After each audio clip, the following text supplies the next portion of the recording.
اور آسمان کو اس نے اونچا کیا اور بنی نوع انسان کے لیے توازن کا اصول مقرر کر دیا ہے، یہ کہتے ہوئے کہ عدل کے ترازو کو کبھی نہ جھکاؤ اور وزن کو انصاف کے ساتھ کام کرو اور تول کو کم نہ کرو۔ آسمان کو اونچا کیے جانے کا توازن کے اصول عدل اور انصاف اور ناپ تول سے کیا تعلق ہے اور ان کو یکجا کرنے میں کیا حکمت ہے؟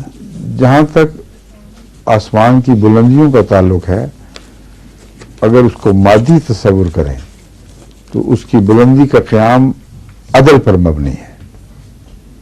قوانین قدرت میں جو خدا نے عدل بنایا ہے اس کے نتیجے میں سب چیز اپنی جگہ قائم ہے۔ اگر وہ ٹل جائے کہیں سے تو ساری کائنات کلیپس کر جائے گی۔ اللہ تعالیٰ نے اس مضمون کو قرآن کریم میں دوسری جگہ خوب کھول کر بیان فرمایا ہے کہ دیکھو ہم نے بغیر عمود کے جو تمہیں دکھائی دیتے ہیں کس طرح ان آسمانی کروں کو اپنے اپنے محور پہ قائم اور اپنی جگہ پہ مضبوطی سے جمع ہوا تمہیں دکھاتے ہیں۔ جمع میں سے مراد ہے قائم اور مضبوطی سے وہاں گویا کہ منسلک ہیں، ان کی جڑیں گویا وہاں ہیں۔ حرکت بھی کرتے ہیں تو ان مقامات کو چھوڑ کر حرکت نہیں کرتے جو ان کے لیے مقدر ہیں، ان دائروں کو چھوڑ کر حرکت نہیں کرتے جو ان کے لیے مقدر ہیں۔ یہ جو نظام ہے یہ عدل کے بغیر ممکن نہیں۔ اس کی وجہ یہ ہے کہ عدل یہاں اس طرح کام کرتا ہے کہ جس طاقت سے سورج زمین کو کھینچ رہا ہے، اگر زمین اس سے ایک ذرہ بھی زیادہ طاقت سے اس سے دور حرکت کرے گی تو وہ زمین اس کے چکر سے نکل جائے گی، اور ہر نظام سماوی پر اس کا اثر ہوگا۔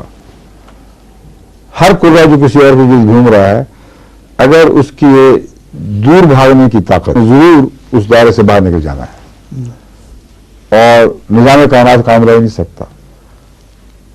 جس طرح رسی کے اوپر روڑا باندھ کے آپ گھمائیں تو اس لیے روڑا باہر نہیں جا سکتا کہ جتنی طاقت سے روڑا باہر جانے کی کوشش کر رہا ہے، اصل میں وہ گھمانا اس کا آپ کو دکھائی دے رہا ہے خام خواہ، اصل میں گھمانا نہیں تھا، وہ آپ نے اس کو جو مارا ہے تو دور پھینکنے کے لیے مارا ہے، کیونکہ بینی ہی اس کے برابر طاقت نے اس کو روکا ہوا ہے، اس لیے وہ گھومنے لگ گیا اور عدل کا حیرت انگیز نظام قائم ہو گیا۔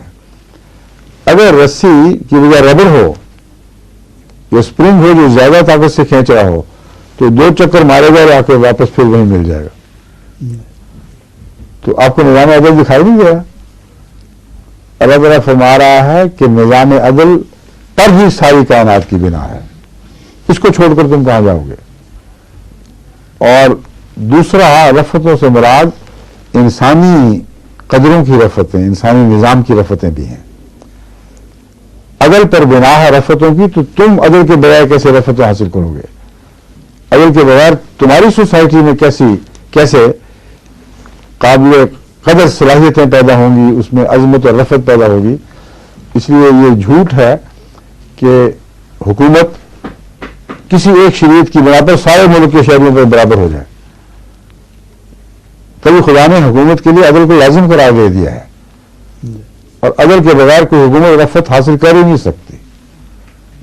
اس لیے فرمایا وَإِذَا حَكَمْتُمْ بَيْنَ النَّاسِ أَن تَحْكُمُوا بِالْعَدْلِ،